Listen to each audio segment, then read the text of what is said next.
اعوذ باللہ من الشیطان الرجیم بسم اللہ الرحمن الرحیم۔ معزز سامعین اکرام، السلام علیکم ورحمۃ اللہ وبرکاتہ۔ معزز سامعین اکرام، آج ہم اس ویڈیو میں حضور علیہ الصلاۃ والسلام کی نسب مبارک اور حضور علیہ الصلاۃ والسلام کی بشارتیں، حضرت عبد المطلب کا خواب اور حضور علیہ الصلاۃ والسلام کے والد گرامی کی زندگی پر، اور اس کے بعد حضرت آمنہ رضی اللہ تعالی عنہ کی کچھ واقعات ہم اس ویڈیو میں بیان کرتے ہیں۔ آپ سے گزارش کی جاتی ہے، اگر آپ ہمارے چینل پر نئے آئے ہیں تو چینل کو سبسکرائب کریں اور بیل آئیکن کے بٹن کو پریس کر دیں تاکہ ہماری نئی آنے والی ویڈیو آپ تک بر وقت پہنچتی رہے۔ ایک اور بھی آپ سے گزارش کی جاتی ہے، ہماری ویڈیو کو آگے بھی شیئر کریں صدقہ جاریہ سمجھ کر۔ تو چلتے ہیں ہم اپنی سبق کی طرف۔ حضور علیہ الصلاۃ والسلام اللہ تعالیٰ نے اپنے حبیب کریم صلی اللہ علیہ وسلم کو مبعوث فرمانے کے لیے بنی نبی آدم کا انتخاب کیا، جو ساری مخلوق میں سب سے زیادہ بزرگ ہیں۔ پھر نبی آدم سے عرب کا انتخاب کیا، جو تمام انسانوں میں سب سے زیادہ عظمت اور شرف والے ہیں۔ پھر عرب میں بنو کنانہ سے بنو ہاشم کا انتخاب کیا، جو کہ سردار قریش ہیں۔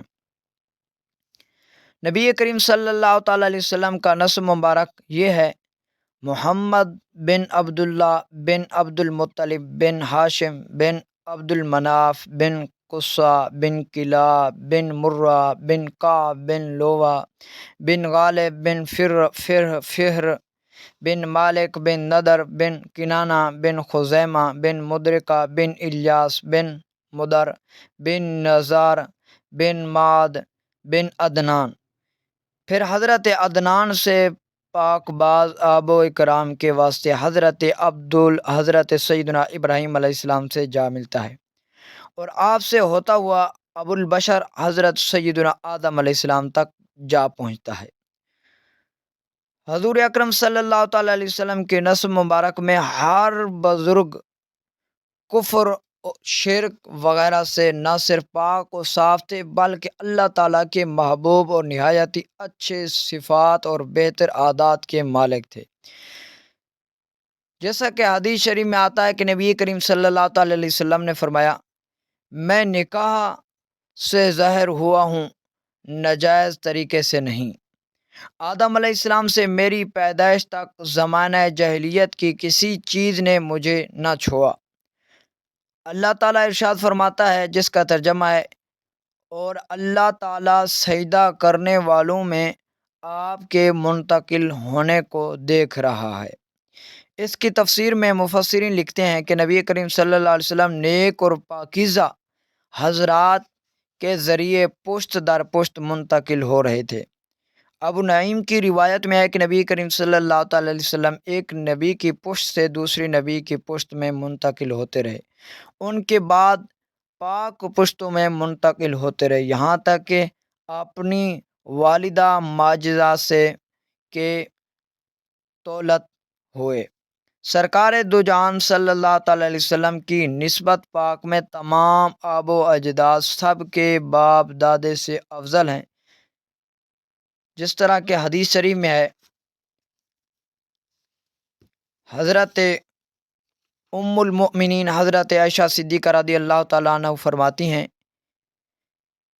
جبریل امین علیہ السلام نے فرمایا: میں نے مشرق اور مغرب کا ہر حصہ دیکھ لیا، حضور نبی کریم صلی اللہ تعالیٰ علیہ وسلم سے افضل کسی کو نہیں پایا، اور کسی خاتون کو بنی ہاشم سے بڑھ کر فضیلت والا نہ پایا۔ سرکار دو عالم صلی اللہ علیہ وسلم کے جد امجد حضرت سیدنا ابراہیم کی دو صاحبزادے ہیں۔ نمبر 1 حضرت سیدنا اسماعیل علیہ السلام، نمبر 2 حضرت سیدنا اسحاق علیہ السلام۔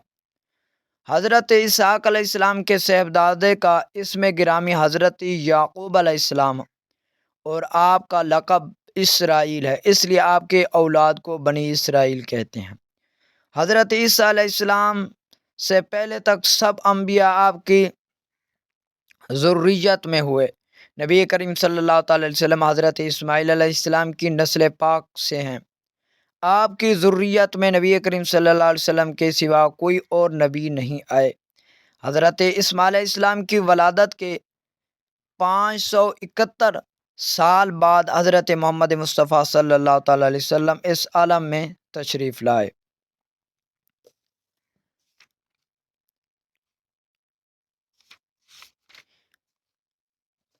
حضرت عبد المطلب فرماتے ہیں کہ میں حتیم کعبہ میں سو رہا تھا کہ میں نے دیکھا کہ ایک عظیم و شان درخت زمین سے ظاہر ہو رہا ہے۔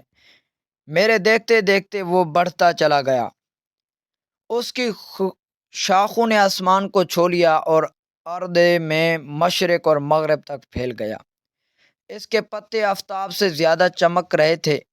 میں نے دیکھا کہ عرب و عجم کے رہنے والے اس درخت کے سامنے جھک گئے ہیں اور اس کی روشنی آہستہ آہستہ بڑھتی جا رہی ہے۔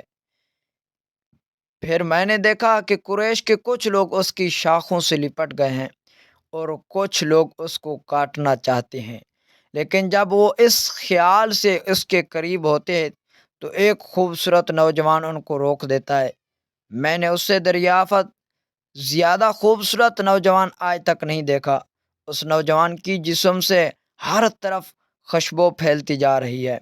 میں نے چاہا کہ عظیم الشان درخت سے لپٹ جاؤں مگر نہ پہنچ سکا۔ میں نے اس خوبصورت نوجوان سے پوچھا تو اس نے کہا قسمت والے لپٹ گئے ہیں۔ یہ الفاظ سن کر میں بیدار ہو گیا اور ایک کہنا عورت جو وہاں رہتی تھی مکہ مکرمہ میں اس کے پاس گیا، جا کر خواب بیان کیا۔ خواب سنتے ہی اس کا چہرہ بدل گیا اور گھبرا کر بولی، تیری پشت سے ایک شخص ظاہر ہوگا جو مشرق و مغرب کا شہنشاہ ہوگا اور پوری دنیا اس کے آگے جھک جائے گی۔ جس وقت وہ نور حضرت عبداللہ کے پاس منتقل ہو گیا تو کئی عجائبات ظہور پذیر ہوئے۔ آپ فرماتے ہیں کہ میں بطح مکہ سے چل کر کوہ سبیر پر چڑھتا تو میری پشت سے ایک نور نکل کر دو حصے ہو جاتا، ایک حصہ مشرق میں اور دوسرا مغرب میں پھیلتا چلا جاتا اور بصورت بادل مجھ پر سایہ کر دیتا۔ پھر آسمان کا دروازہ کھل جاتا، وہ نور آسمان پر چڑھ جاتا، تھوڑی دیر بعد لوٹ کر پھر میری پشت میں مل جاتا، اور جب میں زمین پر بیٹھتا تو زمین سے آواز آتی، اے وہ ذات جس کی پشت میں حضور کا نور مقدس ہے، آپ پر میرا سلام ہو۔ اور جب میں کسی خشک درخت اور کسی خشک جگہ پر بیٹھتا تو وہ فوراً سبز ہو جاتی اور اپنی ہری بھری ٹہنیاں مجھ پر ڈال دیتی۔ اور جب میں لات و عزیٰ جو بت تھے اور دوسرے بتوں کے پاس سے گزرتا تو بت چیخنا شروع کر دیتے اور کہتے کہ ہم سے دور ہو جا، تیرے اندر وہ چیز ہے جس کے ہاتھوں پر ہماری اور تمام دنیا کی بتوں کی ہلاکت ہو گئی۔ آپ کی یہ عجائبات دور دور تک مشہور ہو گئے تو 70 یہودیوں نے آپس میں عہد اور پیمان کیا کہ جب تک حضرت عبداللہ کو قتل نہ کریں ہم اپنی قوم کو منہ نہ دکھائیں گے۔ اس عرض سے وہ مکہ مکرمہ آئے اور موقع تلاش کرتے رہے۔ ایک دن حضرت عبداللہ شکار کے غرض سے شہر کے باہر جا رہے تھے کہ ان 70 یہودی نے اپنے زہریلا آلودہ تلواروں کے ساتھ آپ پر حملہ کر دیا۔ ایک رنگا رنگ فوج گھوڑوں پر سوار اچانک آسمان سے اتری اور دیکھتے ہی دیکھتی اس نے یہودیوں کو ختم کر دیا۔ اس واقعے کو عبد مناف کے بیٹے حضرت وہب دیکھ رہے تھے۔ یہ کرامت دیکھ کر انہوں نے مکمل ارادہ کر لیا کہ اپنی لڑکی آمنہ خاتون کو عبداللہ کے نکاح میں دیں گے۔ فوراً گھر آئے اور اپنی بیوی برہ بنت عزیٰ کو اس واقعہ عجیبہ کی خبر دی کر کہا کہ عبداللہ قریش میں سے سب سے خوبصورت نوجوان ہے، میں اپنی بیٹی آمنہ کے لیے اس سے زیادہ اچھا کوئی رشتہ نہیں پاتا۔ پھر حضرت برہ کو حضرت عبداللہ کے پاس بھیجتا ہے اور کہا کہ اپنے بیٹے کے لیے میری لڑکی آمنہ خاتون کو قبول کر لیں۔ حضرت عبداللہ نے اس کو پسند فرمایا اور حضرت آمنہ اور حضرت عبداللہ کے نکاح میں آ گئی۔ نبی کریم صلی اللہ تعالیٰ علیہ وسلم کی والدہ حضرت عبداللہ والد صاحب کا جس ٹائم نکاح ہوا تو والد صاحب کا 24 سال کی عمر مبارک میں حضرت بی بی آمنہ بنت وہب رضی اللہ تعالیٰ عنہ کے ساتھ تکمیل پایا، اور نبی اکرم صلی اللہ علیہ وسلم کا نام مبارک نور مبارک ماہ رجب شب جمعہ شکم مادر میں منتقل ہوا۔ یوں وہ نور حضرت آمنہ کی طرف منتقل ہو گیا۔ سینکڑوں وہ عورتیں جو حضرت عبداللہ سے شادی کی خواہش رکھتی تھی مایوس ہو گئیں۔ ان میں سے ایک عورت ام قتال نے جو سب سے زیادہ خواہش مند تھی، صبح سویرے حضرت عبداللہ کو دیکھ کر منہ پھیر لیا۔ حضرت عبداللہ نے ان سے پوچھا کیا وجہ ہے؟ بولی جس نور کی میں طلبگار تھی وہ آج تیری پیشانی میں سے غائب ہے، اب مجھے تیری کوئی ضرورت نہیں۔ جس ٹائم حضور علیہ الصلوۃ والسلام کا نور مبارک شکم مادر میں آپ 2 مہینے کے تھے تو آپ کے والد ماجد حضرت عبداللہ رضی اللہ تعالیٰ عنہ تجارت کے لیے ملک شام روانہ ہوئے، اور واپسی کے وقت مدینہ منورہ میں 1 ماہ کی علالت کے بعد قبیلہ بنو عدی بن نجار میں وفات پائی، اور وہیں دار نبوہ میں آپ کی تدفین مبارک عمل میں آئی۔ وصال کے وقت آپ کی عمر شریف 25 برس تھی۔ مدینہ منورہ کے بعض بزرگوں میں سے سنا ہے کہ دار نبوہ میں کھدائی کے موقع پر آپ کی قبر مبارک برآمد ہوئی۔ کیا دیکھتے ہیں کہ آپ کا جسد مبارک جوں کا توں سلامت ہے، کفن مبارک بھی متاثر نہیں ہوا۔ وہاں سے آپ کی جسد مبارک کو جنت البقیع میں منتقل کر دیا گیا۔ تو اس کے بعد حضور علیہ الصلوۃ والسلام کی والدہ محترمہ حضرت آمنہ فرماتے ہیں کہ جب حضور میرے پاس تشریف لائے تو مجھے اپنی جسم سے پیاری پیاری خوشبوئیں آیا کرتی تھی۔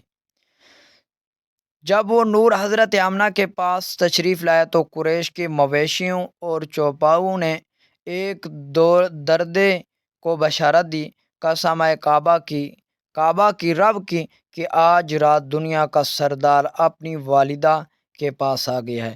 اس رات تمام دنیا کے بادشاہوں کے تخت الٹ دیے گئے، سب بت سرنگوں ہو گئے، روئے زمین کے تمام بادشاہ گونگے ہو گئے۔ ایک اعلان ہو رہا تھا کہ ابوالقاسم کا ظہور قریب ہو گیا ہے۔ آپ فرماتے ہیں کہ پہلے مہینے گزارا تو میں نے بلند قد والا آدمی دیکھا جس نے بڑی تسلی کے لہجے میں فرمایا کہ آمنہ تجھے خوشخبری ہو تو نبیوں کے سردار کی حاملہ ہے۔ میں نے عرض کی آپ کون ہیں؟ اس نے کہا کہ میں آدم علیہ السلام ہوں۔ دوسرے مہینے میں حضرت شیش علیہ السلام کی زیارت ہوئی، انہوں نے بھی مبارکباد دی۔ تیسرے مہینے میں نوح علیہ السلام، چوتھے مہینے میں حضرت ادریس علیہ السلام، 5ویں مہینے میں حضرت ہود علیہ السلام، چھٹے مہینے میں حضرت ابراہیم علیہ السلام، 7ویں مہینے میں حضرت اسماعیل علیہ السلام، 8ویں مہینے میں حضرت موسیٰ علیہ السلام، 9ویں مہینے میں حضرت عیسیٰ علیہ السلام نے بشارتیں دی۔ حضرت آمنہ فرماتے ہیں کہ مجھے ان 9 ماہ میں نہ کچھ بوجھ محسوس ہوا، نہ کوئی ایسی چیز جو عورتوں کو پیش آتی ہے، میں اس سے بالکل منبر اور صاف رہی۔ اللہ تبارک و تعالی ہمیں حضور علیہ الصلوۃ والسلام کی جشن ولادت اور حضور علیہ الصلوۃ والسلام کے ساتھ محبت کرنے کی توفیق عطا فرمائے۔